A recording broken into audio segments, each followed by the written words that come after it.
కోర్టుకి వెళ్ళారు అప్పుడు ఆయన ఎలక్షన్ ముందు నుంచి నిమ్మగడ్డ అప్పటిదాకా అయితే జీతాలు ఇచ్చారు కదా వీళ్ళకి. మరి ఎట్లా ఇచ్చారు ఆగస్టులో అంటే రికార్డుల్లో లేరు అంటే అంటే ఏంటది వాలంటీర్గా లేరేనా లేక వాలంటీర్ అనే వాళ్ళే లేరు దానికి ఒక పేరు చెప్పేస్తారు దాంట్లో. అంటే వాళ్ళకి కాంట్రాక్ట్ ఎక్స్టెండ్ చేయలేదు అని చెప్తున్నారు. మరి కాంట్రాక్ట్ ఎక్స్టెండ్ చేయకుండా డబ్బులు ఎట్టిచ్చారు వాళ్ళకి జీతాలు ఆగస్టు దాకా? ఇదే ఆగస్టులో అయిపోయింది అంటున్నారు. 23 ఆగస్టులో అయిపోయింది, దాన్ని ఎక్స్టెండ్ చేయని పాపం జగన్మోహన్ రెడ్డి అంటున్నారు.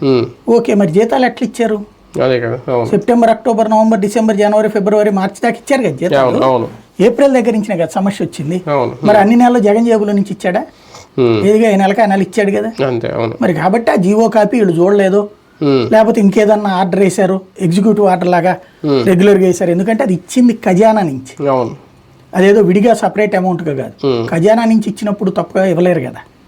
కాబట్టి అది సాధారణ ప్రజలకు అర్థం కాని భాష. అది వీళ్ళు ఏ పాయింట్లో నడిచింది అన్నది. కాబట్టి అయితే వీళ్ళు వాలంటీర్ల దానికి సంబంధించి ఏంటంటే ప్రజలు మర్చిపోవాలి అనేటటువంటి ఒక ఫీలింగ్. అప్పుడప్పుడు ఈ వరదలు అప్పుడు ఇట్టంటప్పుడు గుర్తుకొస్తున్నారు కాబట్టి చర్చించారు.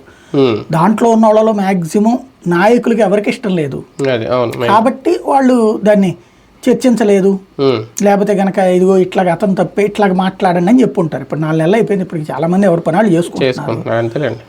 ఇక రేపు పొద్దున ఫ్యూచర్లో ఎప్పుడన్నా ఎమర్జెన్సీ